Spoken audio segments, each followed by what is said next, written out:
വചനസാരം വചനസാരം.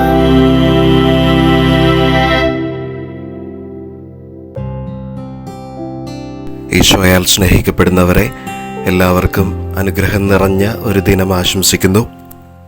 വിശുദ്ധ സ്നാപക യോഹന്നാന്റെ ജീവിതത്തെയും വാക്കുകളെയും ധ്യാനിക്കുമ്പോൾ നമുക്ക് വ്യക്തമാകുന്ന ഒരു കാര്യമുണ്ട്. മനുഷ്യഹൃദയങ്ങളെ അനുതാപം കൊണ്ട് നിറയ്ക്കുക, അതായിരുന്നു അവൻ്റെ ജീവിത നിയോഗം. കർത്താവിനെ പറ്റിയുള്ള തീക്ഷ്ണതയാൽ തീ പോലെ ജ്വലിക്കുന്നവർക്ക് മാത്രമേ ഹൃദയത്തിൽ അങ്ങനെ അനുതാപത്തിൻ്റെ തീ കോരിയിടാനായിട്ട് സാധിക്കുകയുള്ളൂ. ഇന്നത്തെ സുവിശേഷ ഭാഗത്ത് ഈശോ സ്നാപക യോഹന്നാനെ ഏലിയ പ്രവാചകനോട് ഉപമിക്കുന്നുണ്ട്. ഏലിയ തീർച്ചയായും വന്നു കഴിഞ്ഞു, തങ്ങൾക്കിഷ്ടമുള്ളതെല്ലാം അവർ അവനോട് ചെയ്തുവെന്ന് ഈശോ പറയുന്നുണ്ട്.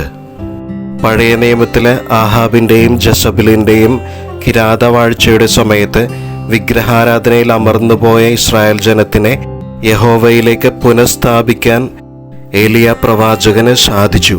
അതുപോലെ തന്നെ പുതിയ നിയമത്തിൽ ഹെറോദേസിൻ്റെയും ഹെറോദിയായുടെയും ഒക്കെ ഉത്തരവാദിത്തമില്ലാത്ത ആ ഒരു ഭരണകൂടത്തിൻ്റെ സമയത്ത് പാപബോധം നഷ്ടപ്പെട്ട ഇസ്രായേലിനെ അനുതാപത്തിൻ്റെ ജ്ഞാനസ്നാനത്തിലൂടെ സ്നാപക യോഹന്നാനും ഈശോയുടെ വരവിന് വേണ്ടി ഒരുമിച്ച് കൂട്ടി പുനഃസ്ഥാപിച്ച് അനുതാപം കൊണ്ട് നിറയ്ക്കുന്നുണ്ട്.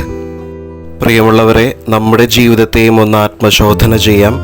ഒരുപക്ഷെ വചനത്തിലൂടെയും വ്യക്തികളിലൂടെയും തിരുത്തലിൻ്റെ പാഠങ്ങളും വാക്കുകളും നമ്മുടെ ജീവിതത്തിലേക്ക് വരുമ്പോൾ നമ്മൾ എങ്ങനെയാണ് പ്രതികരിക്കുന്നത്?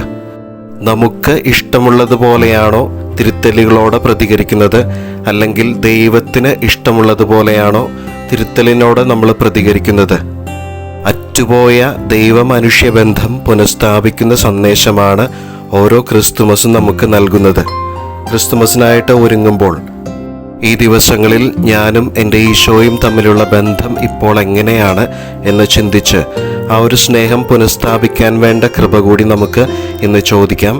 ഈശോ എല്ലാവരെയും സമൃദ്ധമായി അനുഗ്രഹിക്കട്ടെ. വചനസാരം